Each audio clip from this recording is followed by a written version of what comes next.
Would you please check your ideas and opinions at the door? All your philosophical and religious views, all your logic, because I say check it at the door advisedly because you can pick it up again when you go out if you feel unsafe without it. I'm not trying to argue you out of your opinions and views. I'm merely suggesting that for the sake of an experiment, you temporarily suspend them. Hello and welcome to the Philosophical Minds podcast, an exploration of all things philosophical, alchemical, and esoteric, from the psycho-spiritual to the material-chemical nature of the all. Join me and my guests as we inquire into the liminality of mind and matter, and tend to the fertile soils of awareness and perception while facilitating an expanded consciousness from the individual to the collective.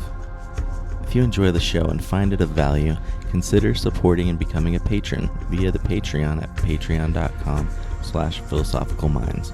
A small contribution makes a big difference and definitely makes it easier for me to continue the show, although I will always do my best to keep it flowing regardless. Thank you all, and let's get into it. All right. Today we are joined with P.D. Newman, Scottish Rite Freemason, Freemasonic Rosicrucian, and author of Alchemically Stoned, Psychedelics, Secret of Freemasonry, and his latest and greatest, Angels in Vermilion. I was introduced to your work by mutual friend Jamie Paul Lamb, so shout out to Jamie. And yeah, I'm definitely looking forward to this. You have a very unique perspective with your research and investigations into all things alchemical and Freemasonic. But before we get into it, is there anything that you would like to add about yourself, put out there for the listeners? Most people who are familiar with my research kind of know my background. For those of you who aren't familiar with me, as Sky said, I'm a Freemason, predominantly in this domain of research, and that's how I got started down these paths. But maybe you'd like to know a little bit about my past before I got into Freemasonry and how I ended up there, perhaps. Definitely, yeah, that'd be great. Because it ties into how my research ended up in my last two books. But I never, initially, I didn't have an interest in Freemasonry at all, or anything esoteric. I didn't know that kind of stuff existed beyond Freemasonry, and I didn't really know what Masonry was, except that it was kind of a secretish society, and I had Masons in my family, but we were predominantly interested in psychedelics.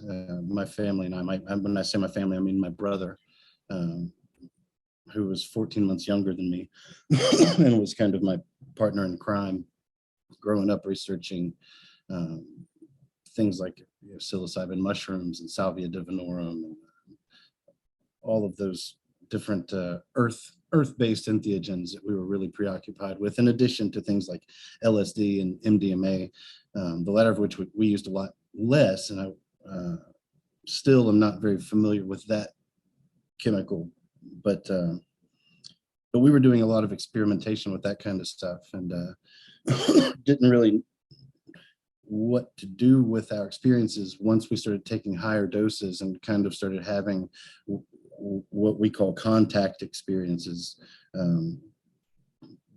where you encounter an other, something that appears to be more than a hallucination, and oftentimes imparts information to you that you didn't know or had never previously thought of, that kind of thing.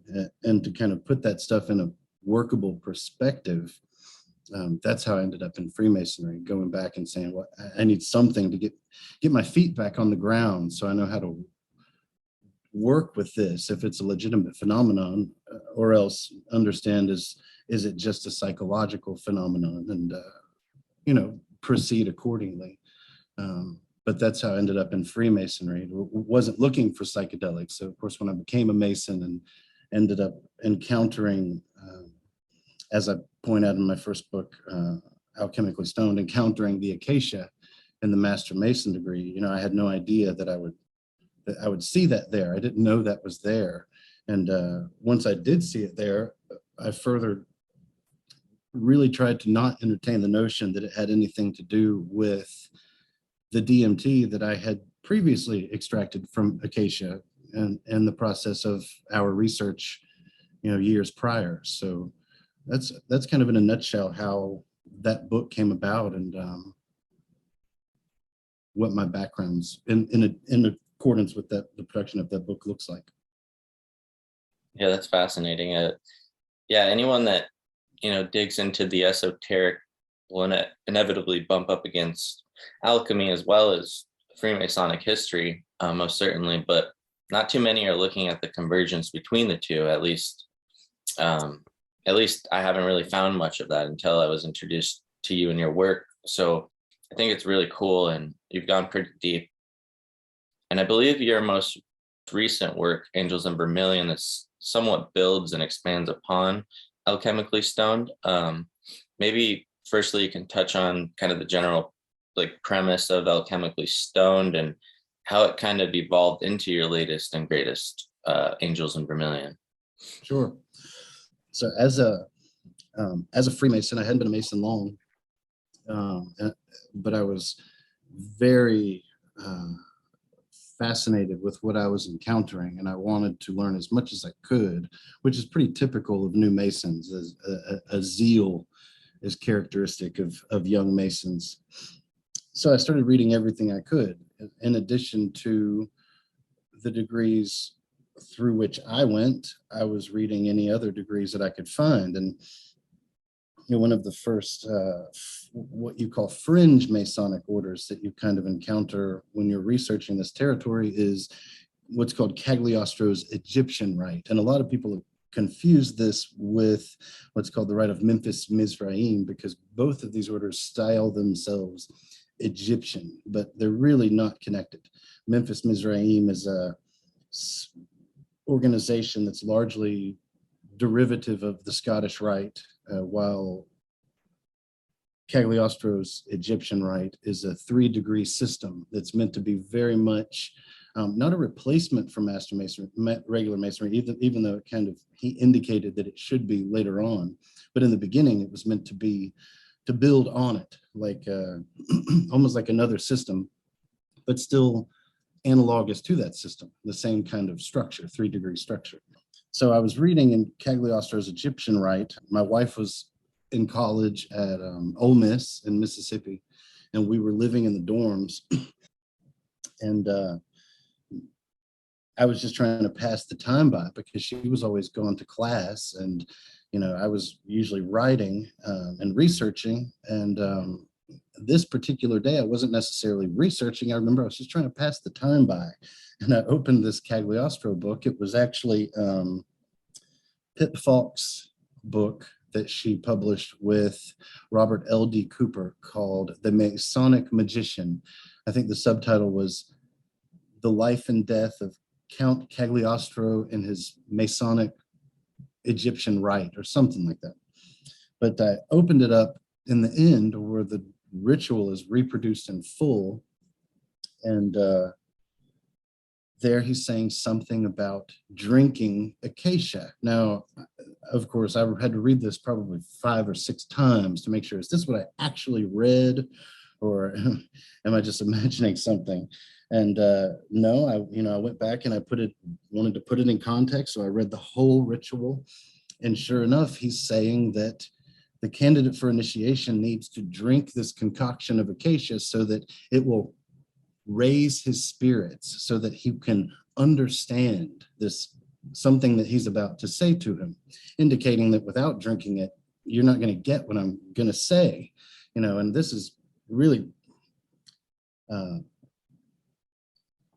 now and at the time that I was thinking, this is mind blowing. This is, that here we are reading about a candidate for this Masonic rite in the 18th century, early to mid 18th century, talking about having a quasi psychedelic experience on acacia, from which we know at least 100 different species dimethyltryptamine comes, But it's happening 200 years at least before the psychedelic effects of DMT were discovered by a man named Stefan Istvan Zara, I think in 1956, when he shot himself up with N,N-dimethyltryptamine. So this is what spawned my first book, Alchemically Stoned. And I was initially writing it just to say, look, there's this obscure Masonic rite where they're using DMT. You know, let's talk about that like adults without trying to get upset or say we should still be doing anything like this, or without implying that this is happening in regular Masonry to any degree. But let's just look at the fact that it happened in this isolated incident, and how interesting is this? And that's really as much as I said in the first book, because I didn't really want to go too far without too much evidence. I didn't have evidence for anything else other than Cagliostro and the use by him and another man named Melicino, who was a Russian Freemason. And I was turned on to his rite by Arturo de Hoyos, who was translating it at the time. And he knew about my research, and he got in touch with me and said, hey, I think you're on to something. And I think what you're seeing in Cagliostro, I think is happening here in Russia too. And lo and behold, they turn out to be colleagues. So yeah, the first book was limited to that kind of isolated incident with Cagliostro and plus Melicino. Well, after having published it, I still couldn't kind of wipe it from my mind that there's more to it. I wanted to know, how did it find its way into Masonry, and where did it go afterwards? Did it just disappear? And that's how I ended up at Angels in Vermilion, and where that territory led me, which really, in order to understand those problems, to get an indication of what was happening prior and after Melicino and Cagliostro, I had to kind of take a step back from Masonic lodges and realize that this was an alchemical phenomenon that had found its way into Masonry and wasn't necessarily a Masonic problem. This is an alchemical problem. And this dawned on me when I realized that after reading both Cagliostro and Melicino's rituals, they're intensely alchemical. Both these men are alchemists, and both of them are preoccupied with the presentation of Masonic symbolism in alchemical terms. So that's when I said, well, let's back up and look at the alchemical stream which they would have received, and see what we can find. And that's how we ended up in the territory of people like Dr. John Dee, Elias Ashmole, the Royal Society, and eventually the United Grand Lodge of England the Premier Grand Lodge of England, with people like John Theophilus de Sagoulier. Wow. Yeah. Okay. I got a few questions. Okay. So you got the Russian rite via Melicino, and then the Egyptian rite via Cagliostro. So does that mean that these geographically independently, if it's a Russian rite, does that mean that it's out of Russia? Or if it's Egyptian, does that mean it's out of Egypt? Like, are they located literally or sprouting from these locations geographically? That's a really good question. So Cagliostro is obviously Italian. I think his rite was created in London. I could be mistaken. But it was styled Egyptian because he claimed to have traveled through there where he learned about this stuff. He also gave a different story later on, though, and claimed that he learned about Egyptian masonry from a bookseller named, I think it was George Coston. And this man sold him a book that he said he learned about Egyptian masonry from. And this is actually fascinating because it connects us to another branch of Egyptian masonry called Afrikanish Bauherren, or the African builders or African architects, which we can talk about in a minute. But So his rite was not created in Egypt, even though he claimed that it was Egyptian. The Russian rite of Melusino, on the other hand, was Russian. He was actually known as the greatest Russian artilleryman of his time, very famous military man. And I'm not sure how the complete story goes, if they weren't possessed of their own Masonic rite or they wanted their own independent of the Blue Lodge degrees, kind of like America had with the York rite. So I don't know exactly what the circumstances were behind Melusino's construction of this rite, but he did create this, I believe, 7-degree Masonic system that the final degree was considered theological, not philosophical, and it had to take place in a Christian parish, I believe a Russian Orthodox parish. I could be mistaken about that too, but it was definitely a parish. What type of parish? I could be imagining that it was Russian Orthodox because they're in Russia, but it was certainly a parish. This might sound like a dumb question, but what is a parish? A church. Oh, okay, cool. Just double checking. Yeah. And this is the degree where the I think, if I remember correctly, it's been a while since I read that ritual, where the exposure to the dimethyltryptamine takes place, where it happens in the lecture. And it's where he's giving them specific instructions on how to extract it. And it's fascinating because his instructions follow to a T Paracelsus's instructions for what he calls the primum ens technique. And that's something that he generally, you see people who practice Paracelsian alchemy using lemon balm for this. Melissa officialis, I could be wrong about this, but lemon balm.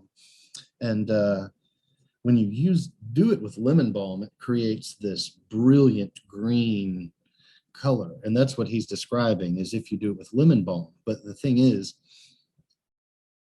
lemon balm, I'm under the impression that lemon balm is what's used to teach the technique.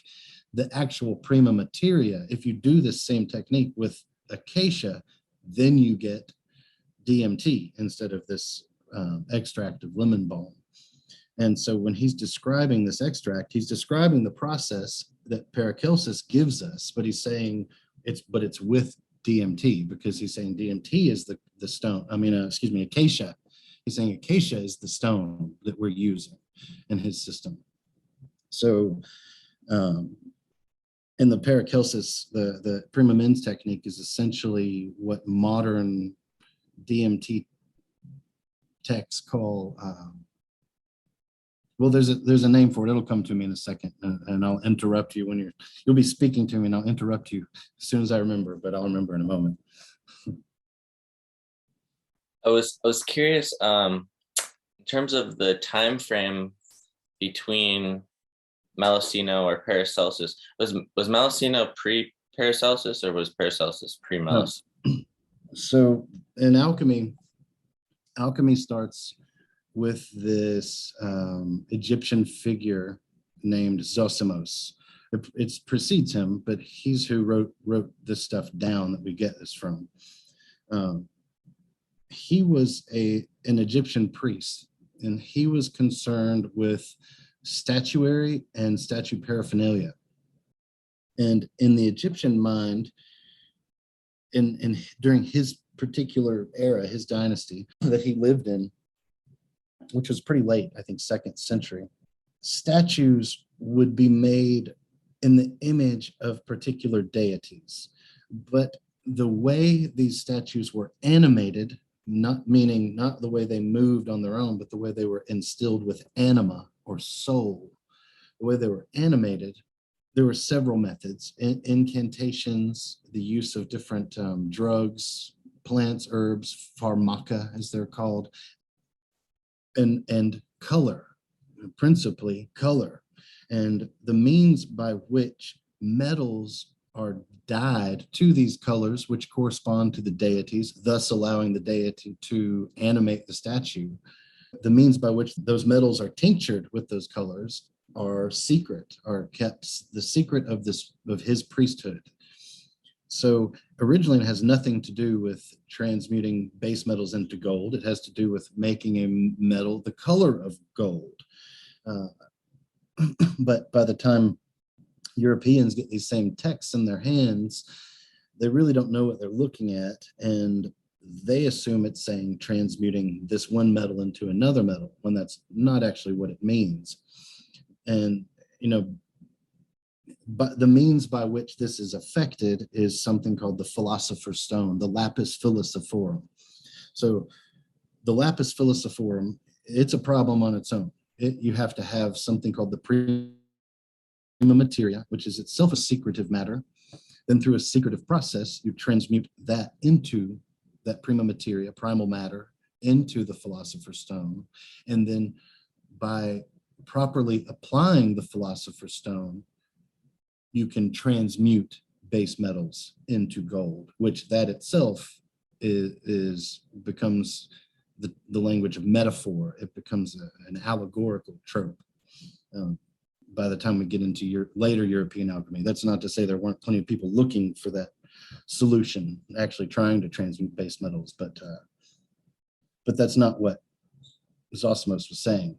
So by the time we get to Paracelsus, he introduces plants into alchemy. And prior to that, like I said, it's entirely has to do with metals. And that's what modern alchemists would call the dry path, working with metallic transmutation.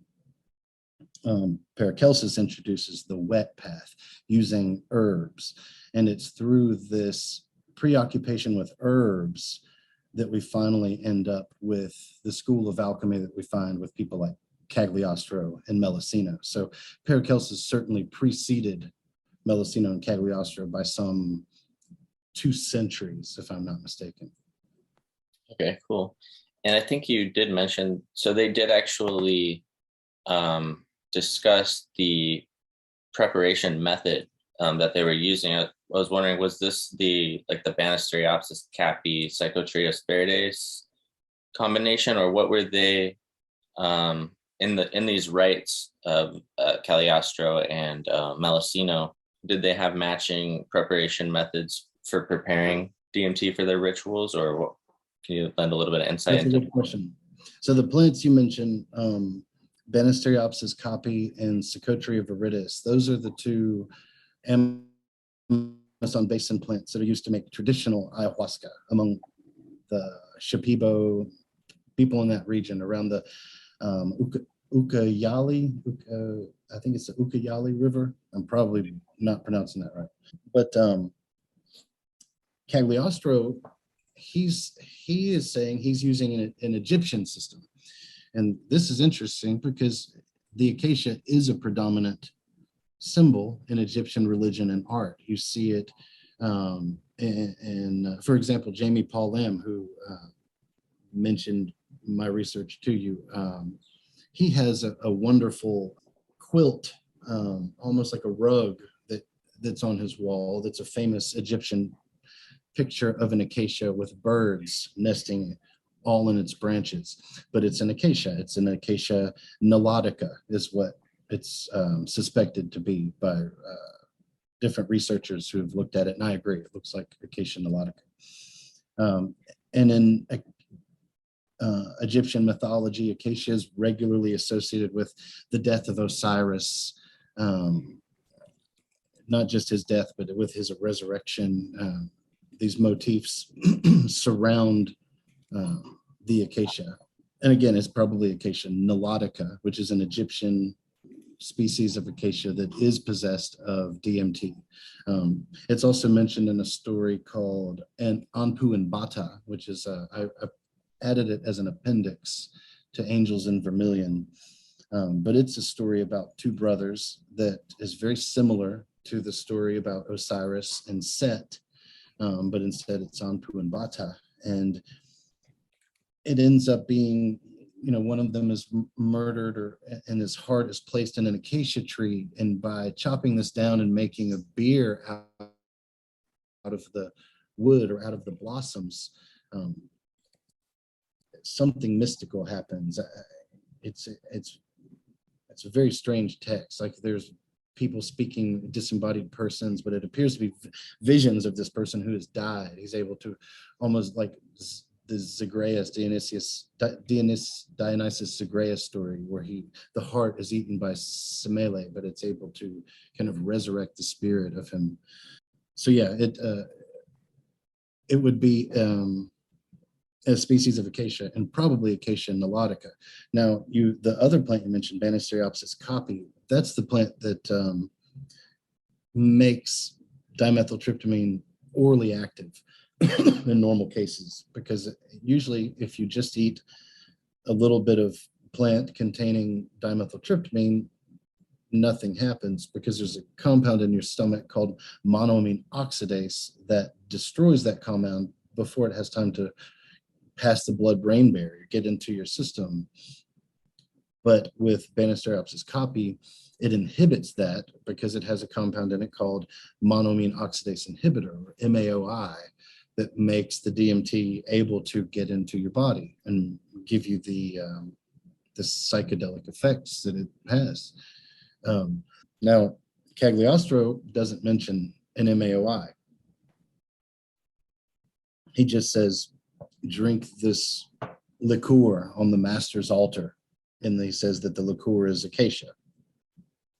Now, this was puzzling to me. I couldn't make sense of this either. And it was actually with the help of a professional alchemist named J. Eric Laporte, who he owns a pharmaceutical company in India. But he had done some experimentation with psychedelic acacia, psychoactive species of acacia, and using alchemy, not using just heat, traditional heat methods, but using alchemical extraction methods. He was able to arrive at a tincture that is potent enough to overwhelm the monoamine oxidase, and therefore you still have the psychedelic effect of the DMT without the necessitation of the MAOI, because there's so much DMT in it that you've occupied all the MAOI, and some gets by. I haven't had the opportunity to try that yet myself, so I can't confirm it, but he has invited me out to try it, and I'm probably going to take him up on that at some point. On the other hand, here's something very interesting, very strange, that I also don't really know what to do with. So Cagliostro, he says in his own rituals that acacia is what they're drinking, but there's no mention of an MAOI. Well, fast forward 100 years, and we are at in England with a particular group of Masons and Rosicrucians that are really fascinated with mirror gazing and using drugs with mirror gazing to cause visions. These guys are Kenneth R.H. Mackenzie, Captain F.G. Irwin, who is very famous. Kenneth R.H. Mackenzie, he wrote the very first Masonic encyclopedia called the Royal Masonic Encyclopedia. So that's what put him on the map. Captain F.G. Irwin was a member of every Masonic and fringe Masonic organization that existed at the time. Was a very brilliant man.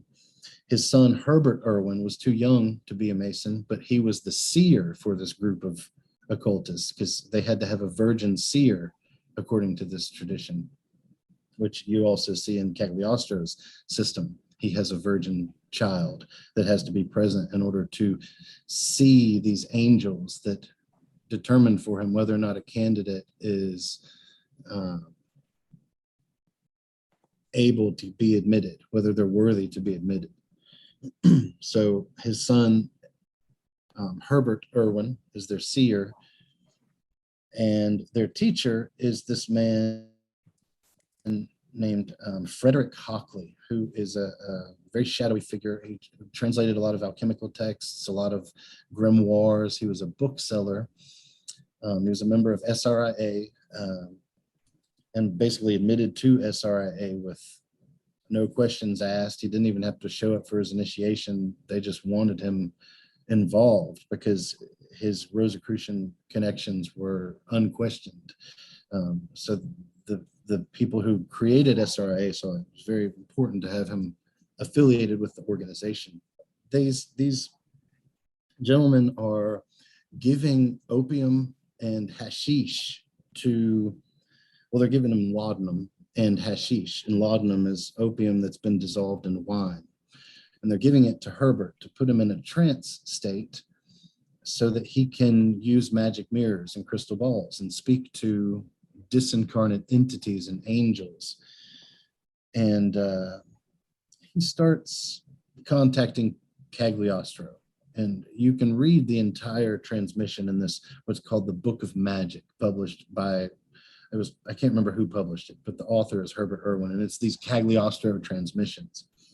And what they're trying to do, remember I said Mackenzie was writing this Royal Masonic Cyclopedia, and he needed an entry for this very obscure Masonic organization called the Fratres Lucis.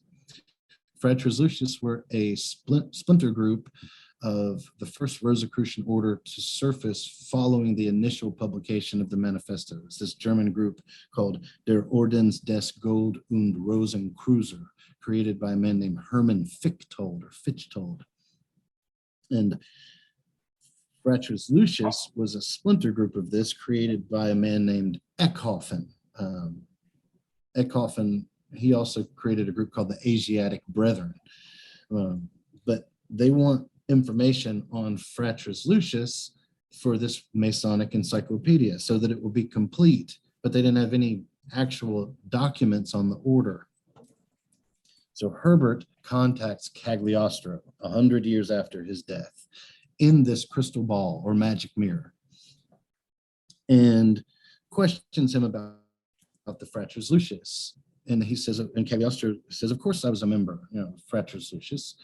What do you want to know? And they say everything. We want to know everything about the order because they're at this point, they want to reconstruct it. So he tells them a lot of things. Among them, he's talking about a pharmacopoeia that you have to have in the Fratres Lucis, this group of plants that are essential for the work. All of them are psychoactive. Every plant he mentions are either outright psychoactive or used in blends with psychoactive plants, like you see in things like witch's ointment, flying ointments, things like that. One of them is, he says, is rue, the herb rue, R-U-E. And rue, just plain rue, is a plant called Ruta graveolens that has been used for centuries for medicinal problems.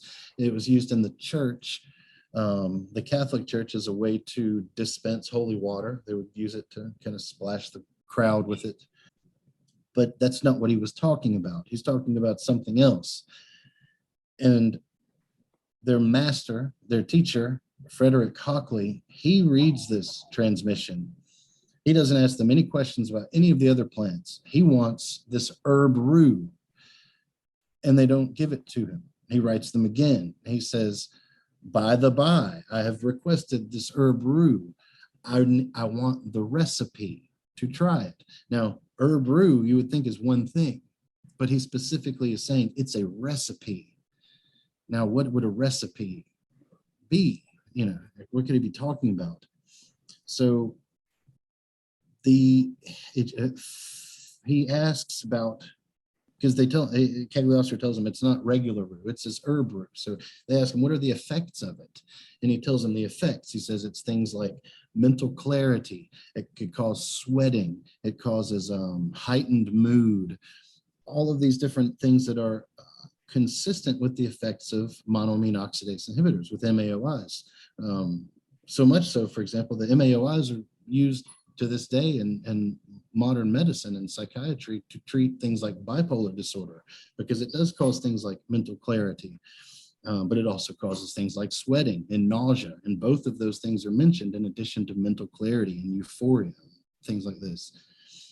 So rue once I started really investigating rue, I already knew about Syrian rue, which is a plant that contains a monoamine oxidase inhibitor. It grows in the Middle East.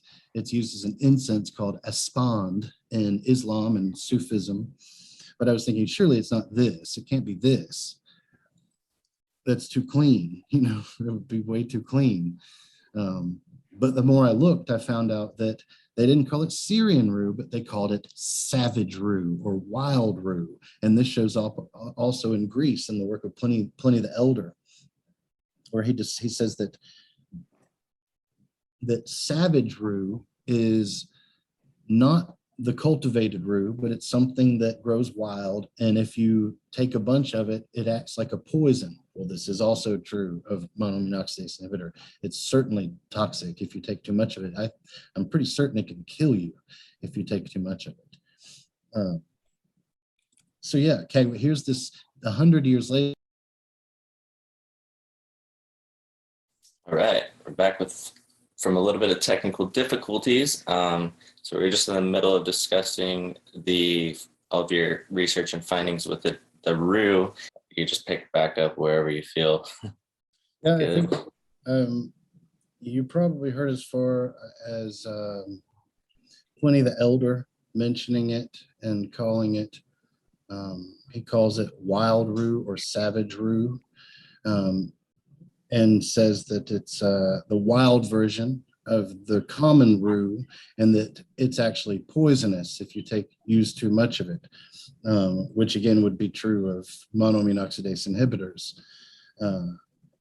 So the more I looked, I even found this mentioned in a document from the 2nd century called the Chaldean Oracles, which is a big part of my forthcoming book about theurgy. But it's even mentioned in there where it's called, again, savage rue. And in this case, it's used to animate a Hecate statue, just like we saw with Zosimus animating statuary for the Egyptian temples.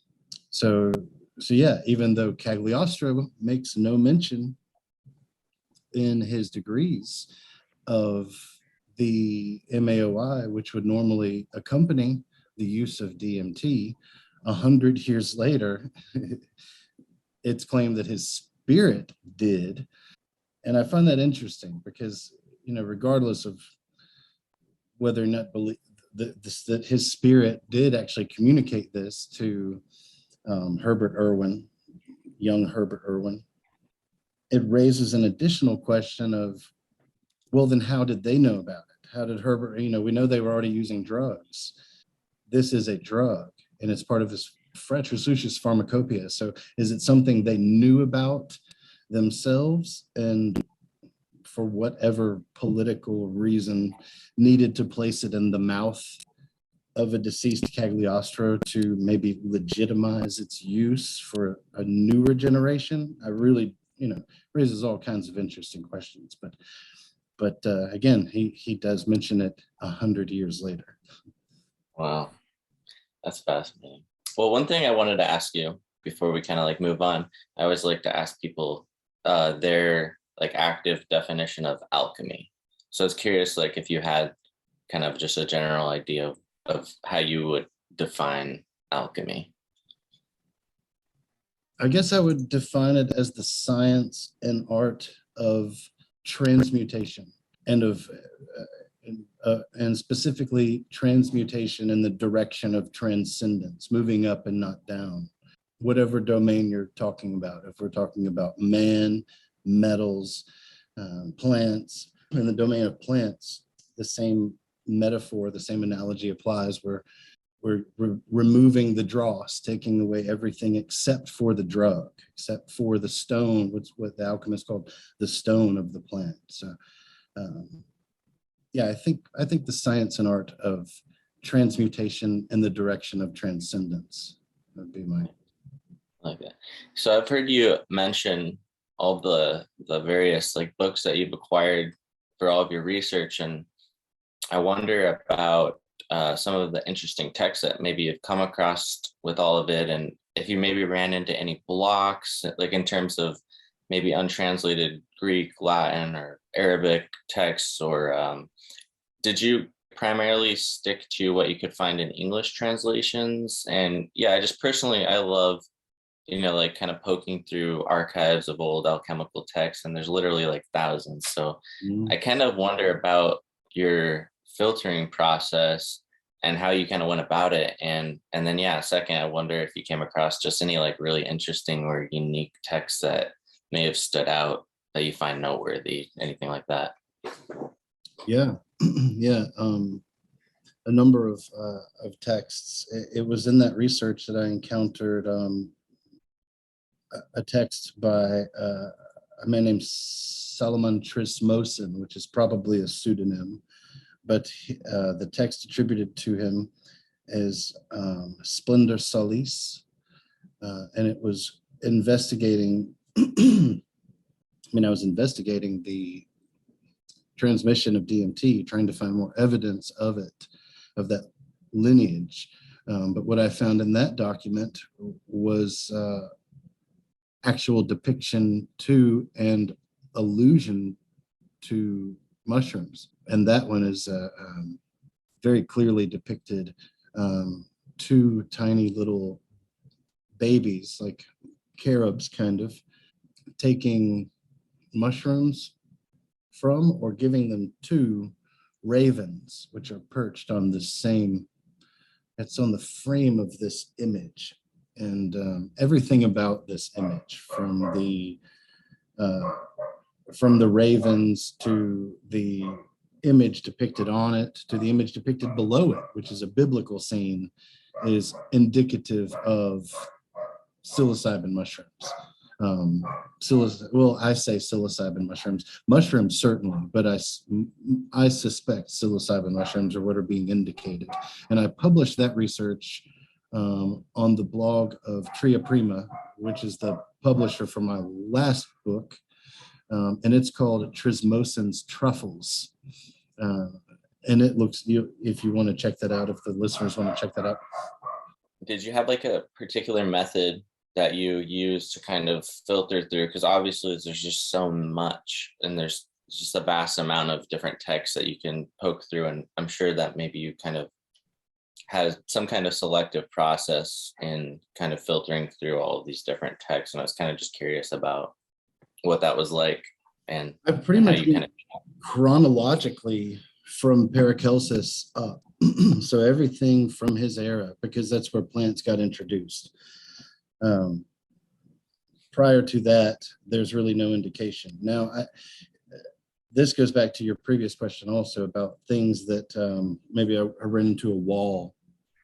Now, this is something that I really wanted to include in angels, but I couldn't make sense of it, and I didn't want to include it carelessly, you know what I mean? But it's a very fascinating problem. So this goes back to Zosimos. He has another book that an alchemical document that's associated with him. I can't remember the title. It's an Arabic title. I think it means Book of Pictures.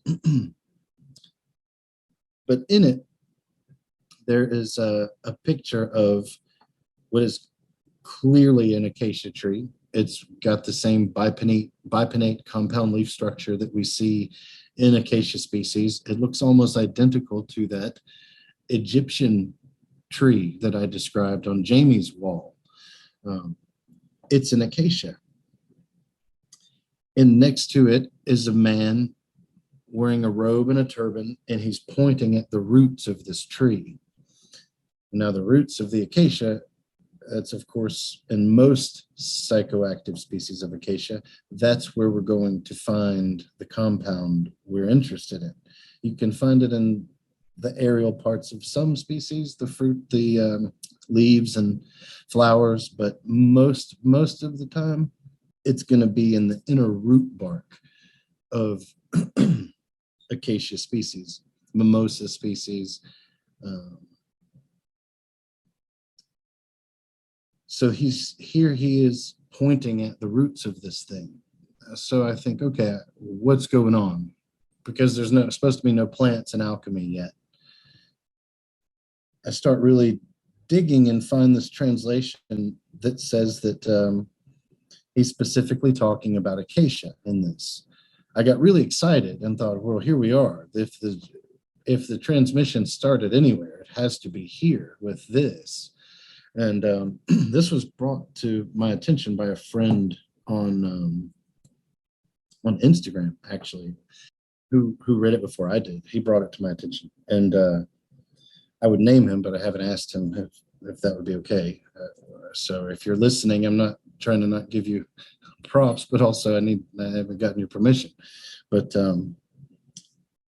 in this, so you can order a copy of this. It's a pretty recent publication of this book, and it's got a commentary to it. And in that commentary, it addresses this translation that I'm talking about, where it talks about an acacia, and it says that this has nothing to do with an acacia, that this word that is being translated as acacia actually has to do with this female initiate who he's either initiating or who is initiating him in the text.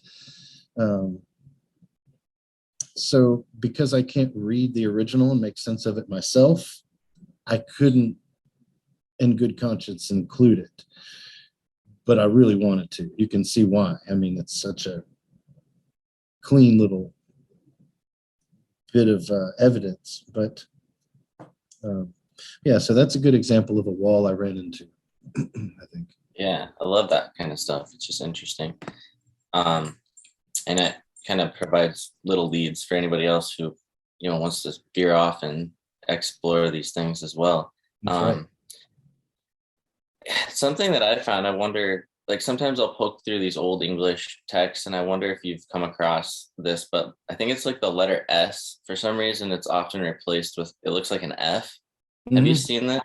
What do you know what's up with that or why that is? It's just that old TypeScript. You see it in the D diaries that were published by I can't remember his name right now, but yeah, I know exactly what you're talking about, and it almost looks like the hole in a violin. Yeah. It's just funny. I always I'm like, why is that there? It's weird. That's a good question. Now after this, I'm gonna have to go find that answer. Yeah. Okay, so you kind of alluded to this like a little bit ago, and correct me if I'm wrong, but is it your contention or understanding that the notion of like transmutation or the evolving of lesser metals into gold was sort of a misinterpretation of some of the processes revolving around metallic coatings or dyes within like the ancient work, like with the animation of statues? So I was wondering, is that kind of like your general contention about that, or?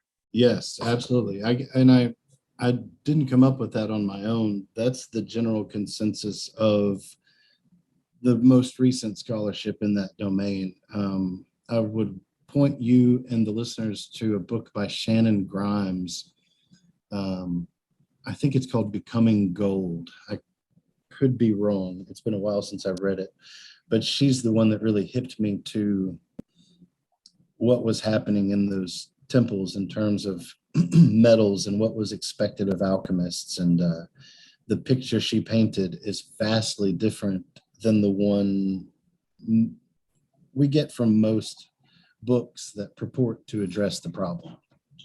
You said Shannon Grimes? Grimes, Grimes. Mm-hmm. She's a very sweet lady and absolutely brilliant. Covers, I mean, she covered everything. It's a great book, and I highly recommend it. Awesome. One of the figures that I don't know if we went into too much, but I wanted to touch on definitely a little bit more was Elias Ashmole. Anything that you would have that we could kind of build a little bit of context around for him? I just find him a really interesting character. He is interesting. So before we talk about Ashmole, let's mention John Dee. D&K. Because he really puts gives a background to what Ashmole's doing, what he's trying to do. So John Dee is the advisor to Queen Elizabeth on things like astrology, occult matters. And he has this theory of optics that is, you may have heard the quote by Terence McKenna where he says that, psychedelics are to the mind what the telescope is for astronomy, things like that. Well, Yeah. Dee was the one who originally articulated this, but he wasn't talking about psychedelics. He's talking about crystals, magic stones. And he might have gotten some of this from Trithemius, who was Paracelsus's teacher, and also the teacher of Henry Cornelius Agrippa, who wrote 3 books of occult philosophy, the foundation of magical work in the West. So he says, we can use a telescope can let us see far out. We have things that can magnify and let us see far out. We have things that can let us see real close up, tiny things that the naked eye can't see. And he says, and I think that this crystal stone allows us to see things unseen, like angels, spectrums of beings that are unseen. And you have to read his earlier work to really understand that it has a lot to do with angles of light. The way the light hits the stone has everything to do with what's possible, because in his system, the heavens are separated by angelic rulers, and those rulers descend all the way to the earth where they touch. So each place on earth is ruled by these angelic entities of each country. He believes that the crystal ball is the way to talk to them. He can't do it. He, for some reason, is unable to make the crystal ball work, but he knows it should work because he's heard about scryers doing it. And he has one scryer that he's working with that just kind of sucks. He doesn't like him, ends up firing him. And another scryer is brought to him, who is a man named Edward Kelly, who was he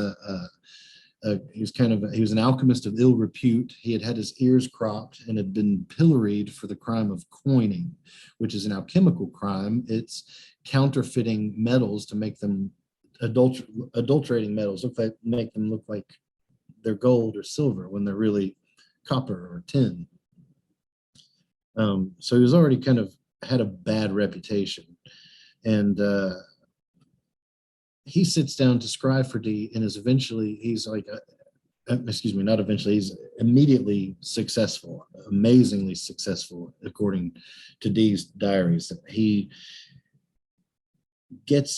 He's able to communicate with the angels in a way that none of his previous scryers were able to. And Kelly remember, he's an alchemist, and he's in possession of this red powder that he claims to have gotten from the grave of a Catholic bishop named Dunstan. Actually, I guess he was an Orthodox bishop because it was prior to the schism of 1054. But in any case, it was in Glastonbury, where he was a bishop there and had a monastery. And it's important to note that he was an alchemist also. At least he was a blacksmith and was known to have worked in jewelry and gold and things like that. And he was known to have visions of the devil. So it's interesting that he would have been chosen by Kelly.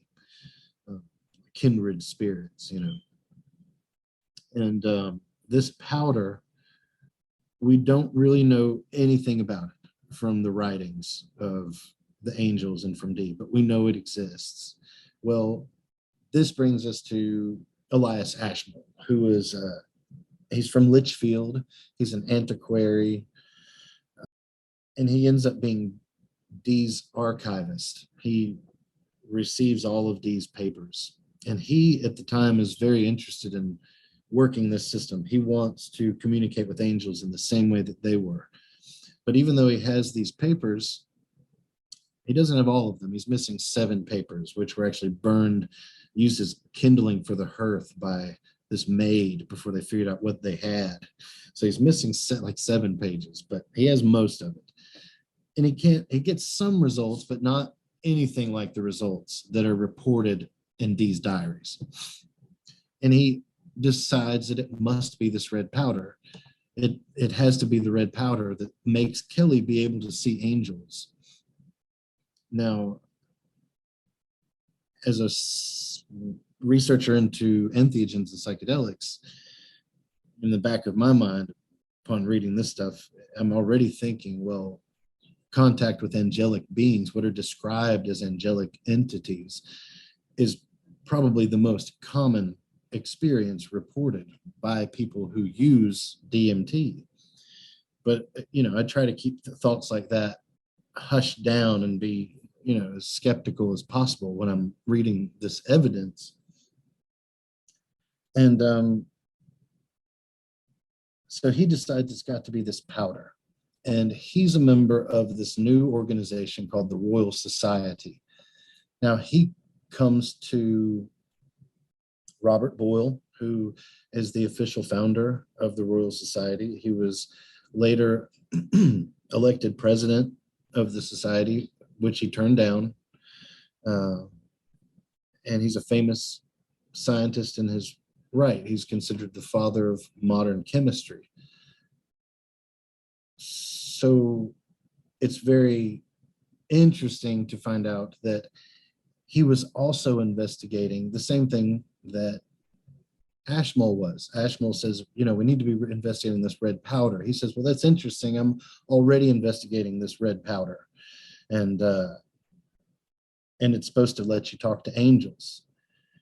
And they realize they're looking for the same thing. They're talking about the same thing. And there's actually a paper you can read by Boyle called Something on the Converse of Angels with the Philosopher's Stone. And he's saying, how is it possible that there's this physical substance that so long as a man know how to engage it, he can, through that, engage angelic entities that should have no want of gold, which is what this powder is usually associated with. So why are angels hanging around looking for it when they have no use for gold? And why does this powder, he says, which is just as plain as something like powder of post or a brick, how does something like this elicit contact with angelic beings?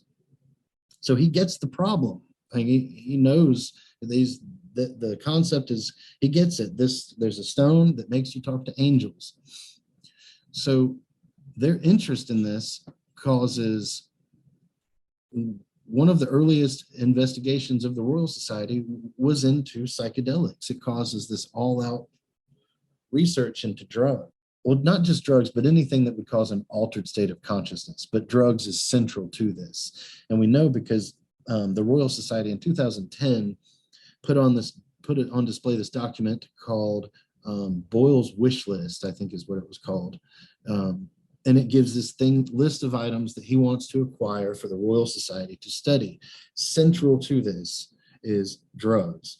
Now he's saying he wants drugs that cause epileptic fits, drugs that cause dreams, superhuman strength, anything drug that would cause an odd state of consciousness. He says he wants the Egyptian electuaries, meaning the Egyptian hashish electuaries, is what Chris Bennett speculates, and I agree with him.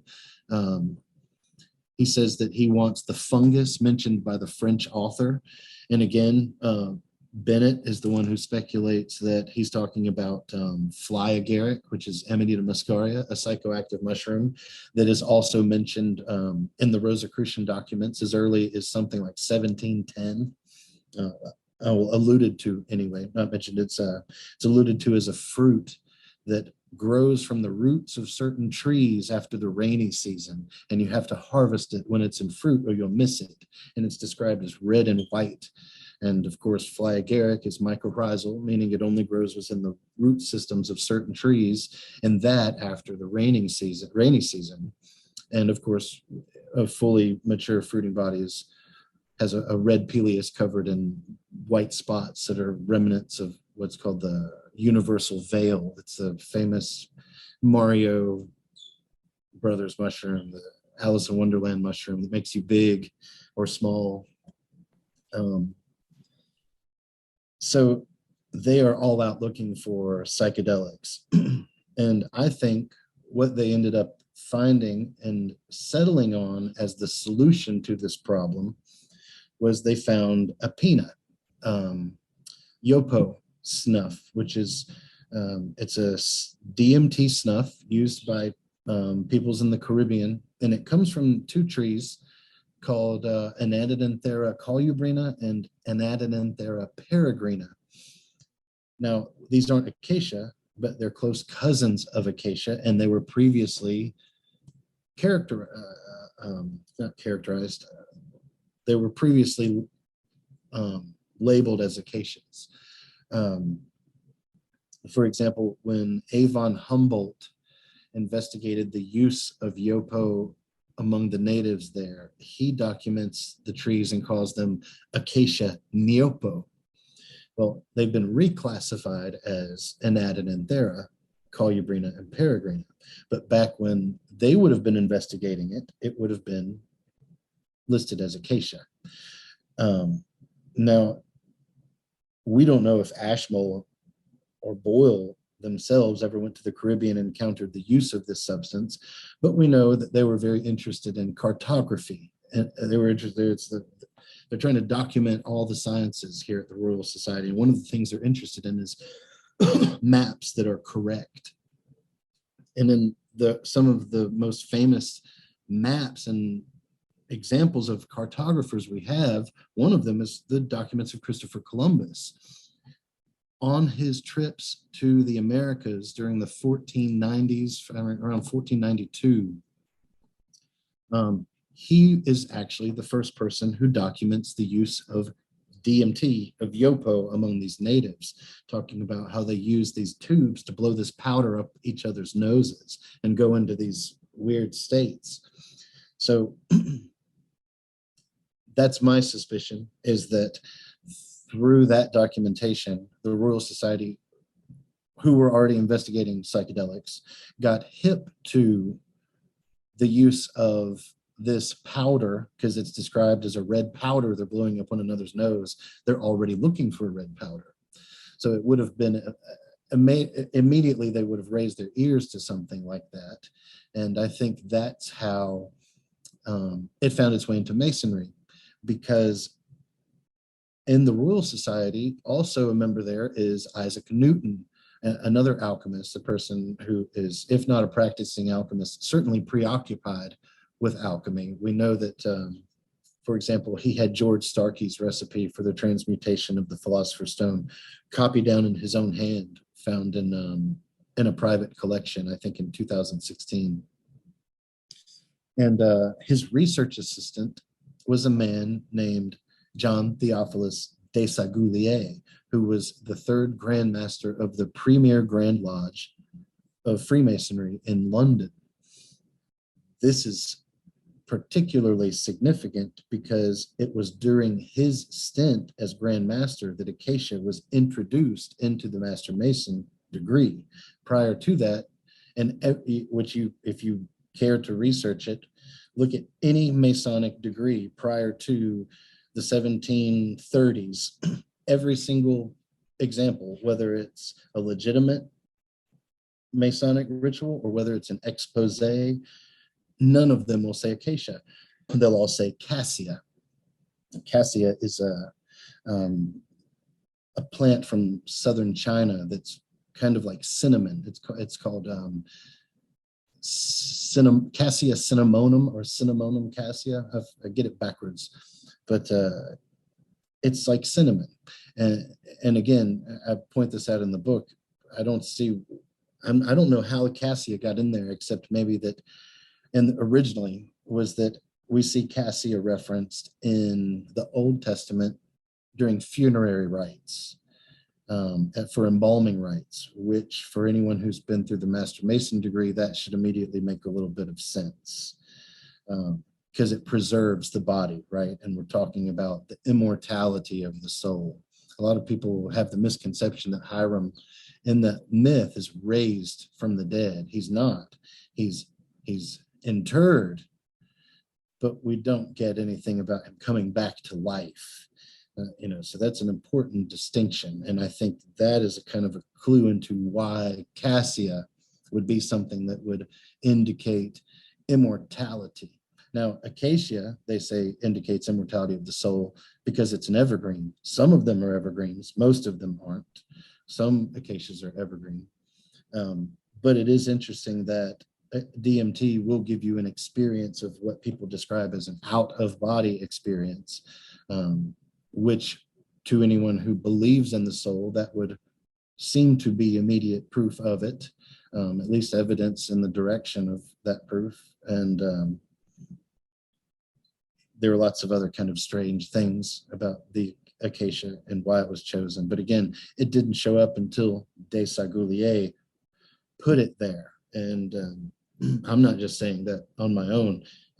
Dr. David Harrison, who wrote The Genesis of Freemasonry, which documents that change and really kind of spells it out, he's of the same opinion that it was Desaguliers did this, and why he did this, I think, Ashmole is the key to why, him being the archivist of Dr. John Dee. Wow. Okay, so we're talking about psychedelics and entheogens, and you've done your fair share of exploration around many substances. So I thought it'd be cool if you could maybe elaborate a little bit on some terminology. Do you differentiate between hallucinogens, psychedelics, entheogens? Do you kind of feel like there's any differences between that terminology, or how would you kind of like sum those up?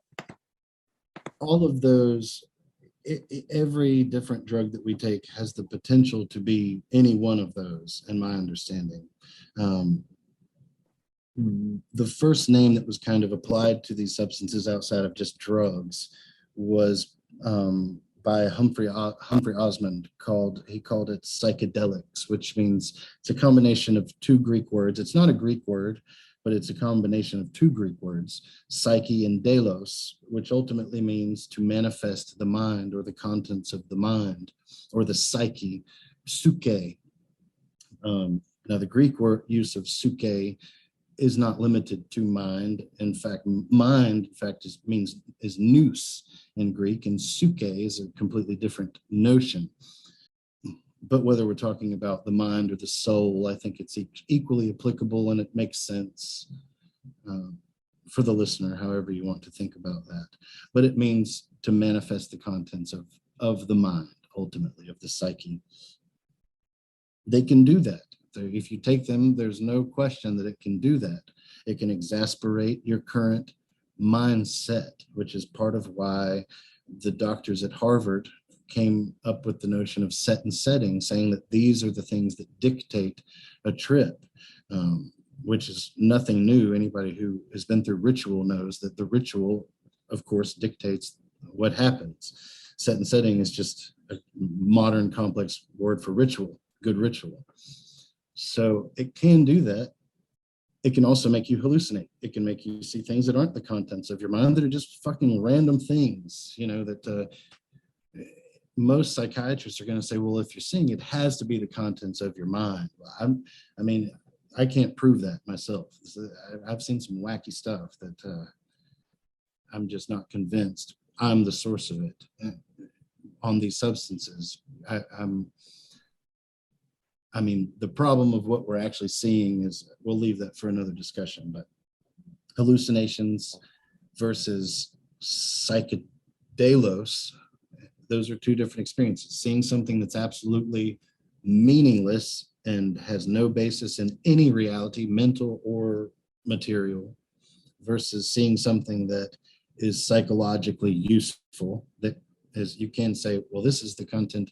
I'm interacting with myself to a degree here, to the parts of myself that I'm normally not able to have access to. And now here I am accessing it as an other, not as self, which gives me a certain degree of removal from it, of objectivity, so, and all of that becomes useful. Now we're saying, okay, it's a useful thing.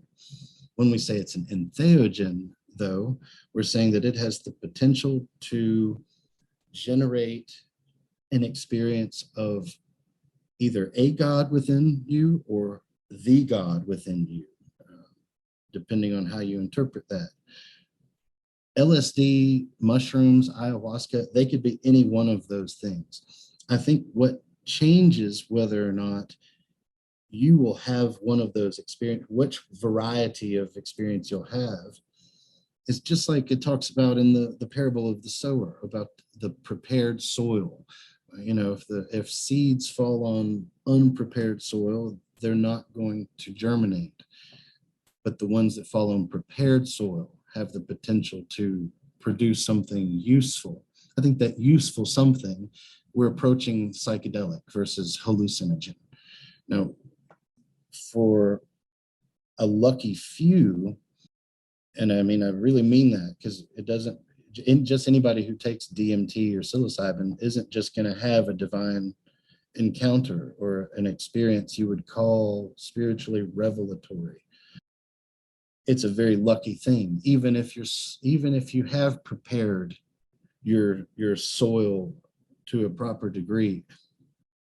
When we're talking about a proper entheogenic experience, I truly believe it's by the grace of God or by the gods, whether you get that. Like it says in Revelation, you don't open the seventh seal, but when it's open, there's silence since heaven for the space of half an hour, or whatever it says. Man can't do that last thing. We can go so far. I think we can get as far as psychedelos.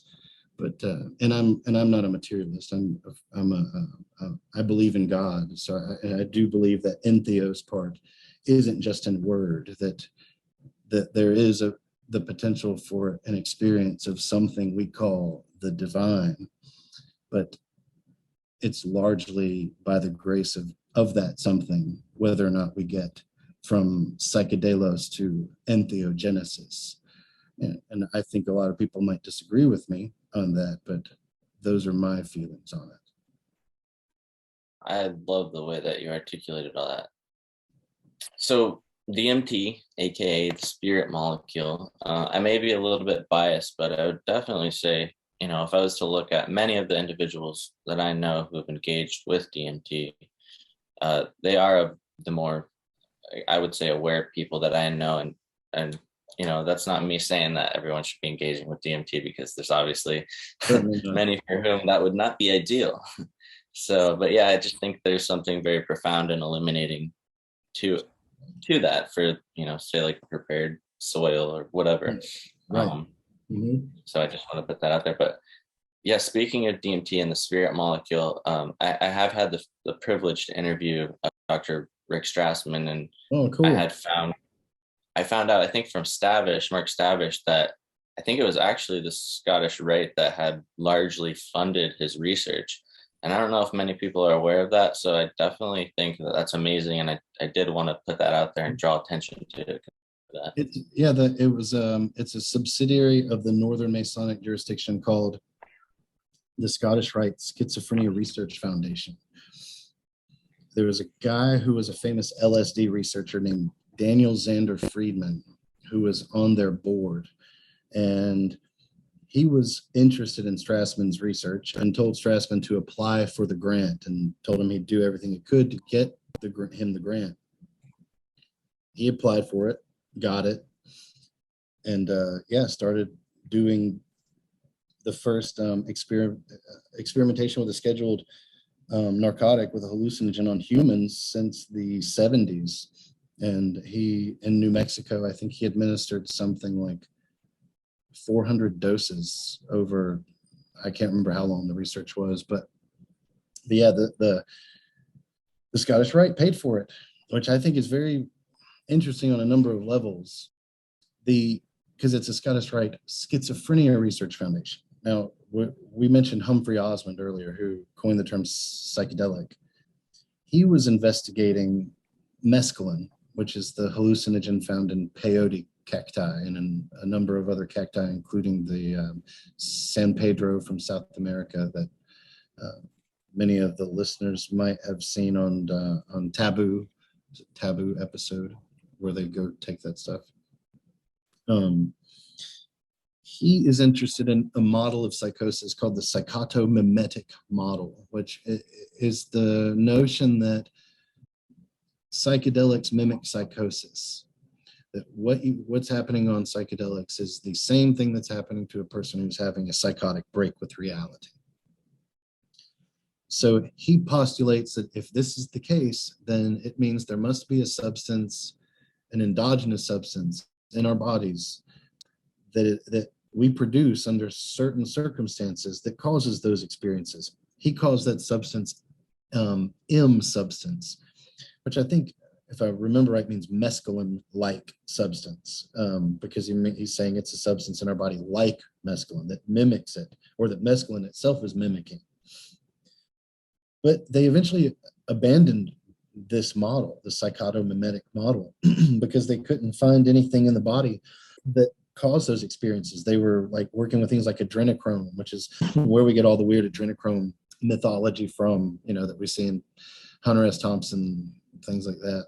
He's using adrenochrome and different endogenous compounds, taking it with his wife and friends who are his research partners, try and determine if it would cause a break with reality.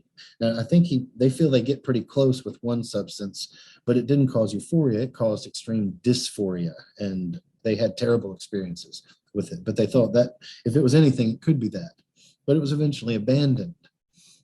So I just found it interesting that in the 90s, 30 years after the abandonment of this model of research, this group would pop back up and say, let's open the psychotomimetic model back up, and we'll look at DMT and see if it's the culprit for M substance. I never said any of that stuff out loud, but that's what it seems to me they're doing. They're resurrecting Osmond's psychotomimetic research into DMT. So yeah, I found it interesting. Why would they resurrect that model?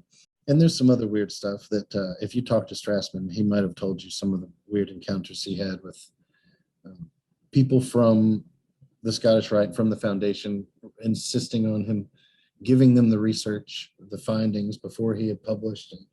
And he even said in passing once that contributed to the early ending of the program, was because of the constant insistence on the findings being turned over before he finished the study. And I wish I could remember exactly how he put that, because it was very suggestive, and I never got to question him on that specifically. But yeah, interesting in a number of ways. That is interesting. Do you have any speculation as to why that would be? I really don't.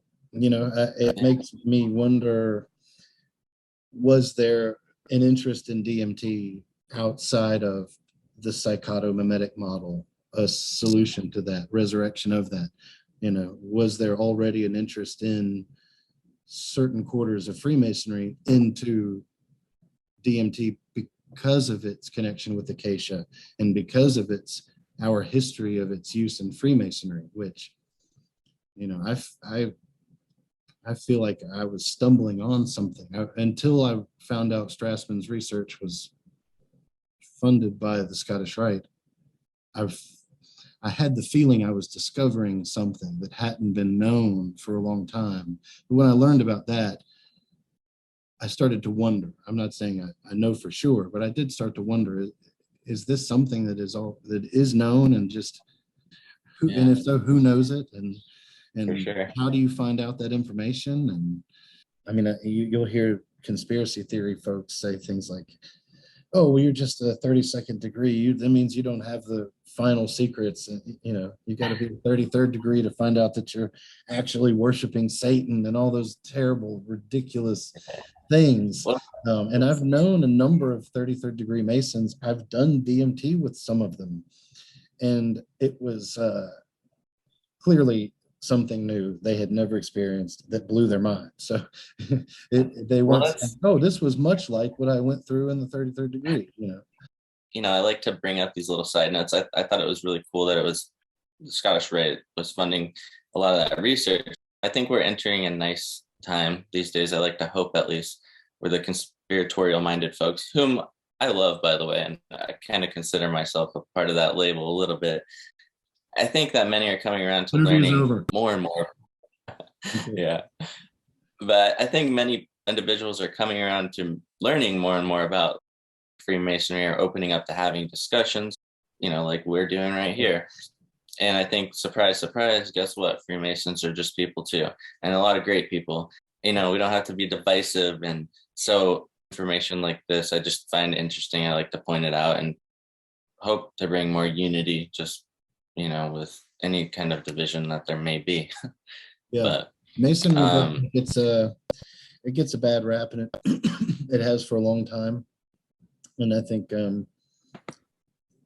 secrecy breeds suspicion, and I think that's the main deal with Freemasonry.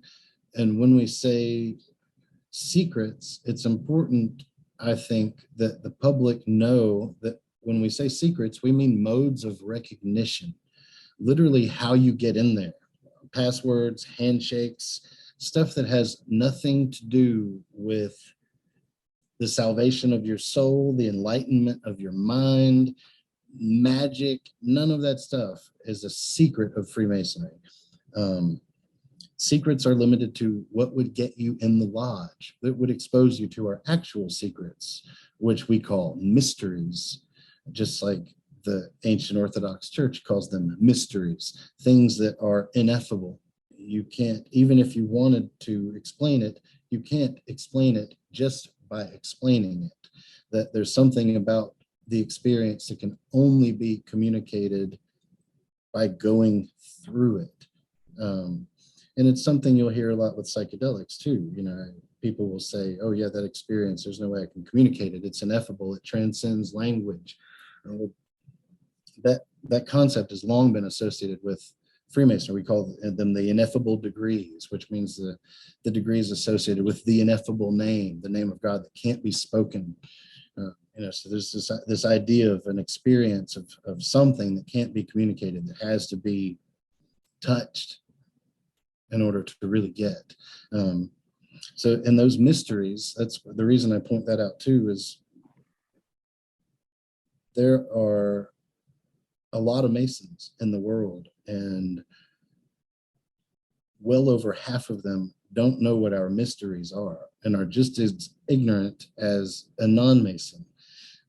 Because what Masonry is more like a big feast that you're invited to, that you apply to go to this big dinner that has meals from every culture in the whole world that you could possibly want or imagine. And you are invited, but you're never made to sit down and eat anything. And in fact, most people choose to hang out outside the dining room and just kind of chat with the other guys who just want to hang out outside in the dining room, who are happy with the fact that, fuck, we got in, and that's really about as deep as it goes and as far as they think about it. And that's fine, because it takes people like that to keep the seats warm, to keep the wheels turning, to keep the doors open. The number of people who actually are invested in the mysteries of Freemasonry aren't sufficient to keep those doors open. So I think that's important that the listeners know that. I really like the way that you explain that. It makes a lot of sense. Something I wanted to ask you about is the Elu Kohen. It's like a Masonic system of theurgy. I was just curious because I've heard this. I think I read about it in a couple books, just briefly mentioned, and a little bit of any history with that, what that was, and kind of what it has evolved into in modern times. So that was the first, what we would call a high degree system of Masonry. In the original days, there was likely 1 degree. And then by the time we have literary evidence of it, it looks like it was a 2-degree system. And then what we encounter today is a 3-degree system. And that's what we call ancient craft Freemasonry, which sometimes includes the Royal Arch degree as an appendant, as the completion of the 3rd degree. But anything other than that, like the Scottish Rite degrees, the York Rite degrees, Memphis Mizraim, like we talked about earlier, those are seen as being degrees that are built onto that first 3-degree system. And we call those high degrees or high grades. And Elu Cohen, it appeared with this man his name's Martinez de Pascali, who shows up with this charter, this patent, which is basically a note from the king giving him permission to initiate people into this system that I think belonged to his father. And it even said in the document that it was you could only pass it on down to the child. It had to be linear in the family. But this system turns out to be quasi-Jewish, Gnostic, Christian, theurgic, very interesting. Some of it resembles, if you're familiar with the Heptameron grimoire, some of it resembles that work, but really it doesn't. I mean, it's so unique. A lot of it is. And that order persisted for a while. There were two prominent members, Louis-Claude de Saint-Martin, who was Pascali's secretary, I believe. He went on to found what we call Martinism. Well, he didn't found it, but he went on to kind of do a system that was divorced of so much theurgic ritual, that's been compared to kind of a Western Zen. But his system was codified into a system by a man named Gerard Encausse, who called himself Papoose or Papu. He put together the organization we call Martinism, but it comes from, ultimately, they trace it back to Louis-Claude de Saint-Martin, Pascali's secretary. Another student was Jean-Baptiste Willermoz, who was responsible for something called the rectified Scottish Rite. And it's another system of high degrees, the top bit of which, the apex of which, is called the CBCS, and it exists as a legitimate Masonic organization today. There's recently been a whole bunch of drama over that, and the York Rite and the Grand Encampment and a bunch of nonsense. But it is a very small, I think it's limited to something like 81 members, Masonic organization in the United States and in other countries. And the Elu Cohen, their focus was on what they call reintegration, the reintegration of your being. And what they mean by that is the reversal of the ontology of your being. So if we think about tracing your being back to the first man, Adam, and then tracing that back to reversing the 7 days of creation back to the first day and back to nothingness, that's kind of like reintegration, only it's a little bit more optimistic, because he doesn't see it as going back to nothingness. That nothingness is really oneness, true monism, but in a situation where there's no duality, it's characterized as darkness. This goes back to a Christian mystic named Dionysius the Areopagite. But he talked about the dark light. So if you were to unite with God, there wouldn't be you united with God. There would be one thing, because you've united. It's one. But God is one, not two. So meaning God's not in an environment. He's not in a room. It is all that is, with no division or distinction. So you could really say it's nothing. It's not. And that's the problem that you're encountering. That's the mystical statement he's making by saying reintegration of being and going all the way back to 0 point in Genesis. So that was the goal of the Elu Cohen. And they would do this through exorcisms, initiations, rituals that were meant to bring about something they called luminous glyphs, passes of luminous glyphs, which is literally what it sounds like, hallucinations. You hallucinated in the Elu Cohen.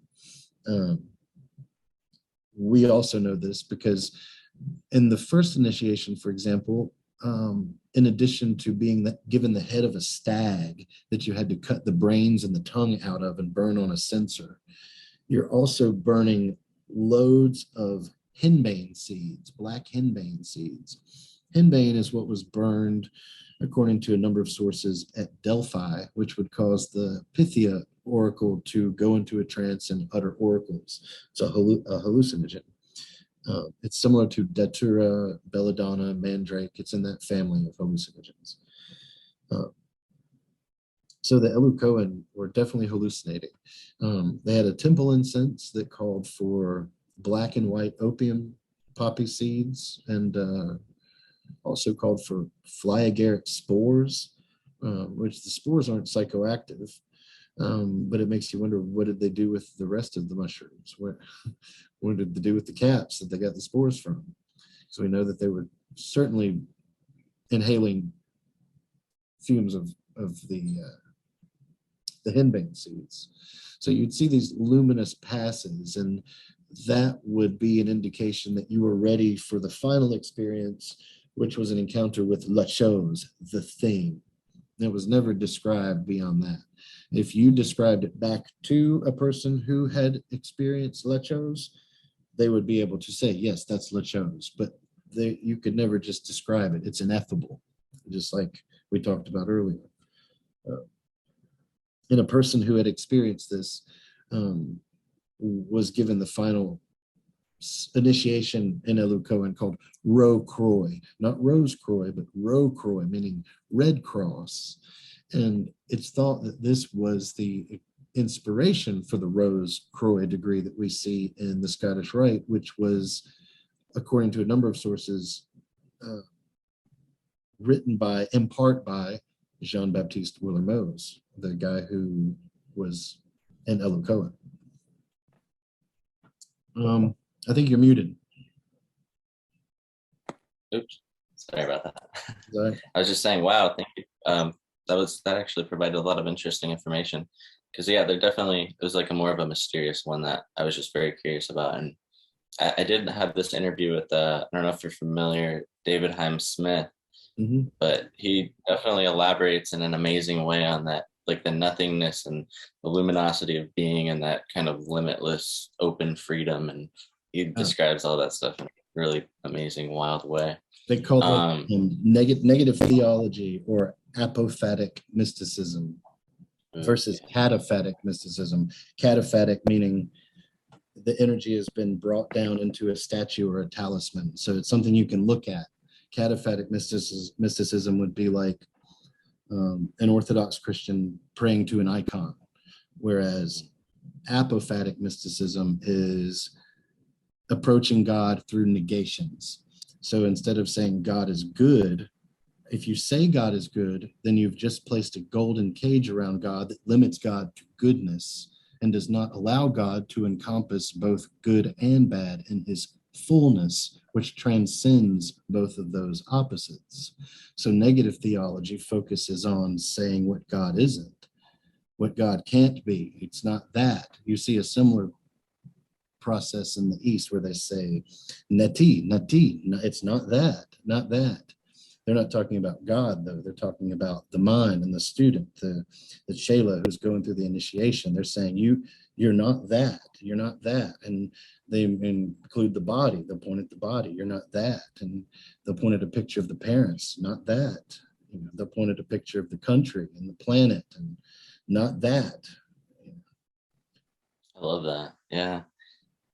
Okay, so I want to bounce back a little bit. So Cagliostro, and how he talks about like the acacia as the primal matter, or the extraction of the stone from the acacia, and maybe clarify for me, because I guess for me personally speaking, for myself, I guess I kind of differentiate between the prima materia and the philosopher's stone. And if the idea is that the prima materia is acacia, or at least the DMT component within it, I can get behind the notion of its association with the prima materia, and I can definitely relate to it being somewhat of an elixir of immortality, even, and thinking about DMT and its revelatory nature about the illusion of the egocentric consciousness and the real sense that one gets of kind of that union with the eternal nature of the all, but not necessarily like, it's a little confusing, like the philosopher's stone, if we're talking about the stone in the sense of the substance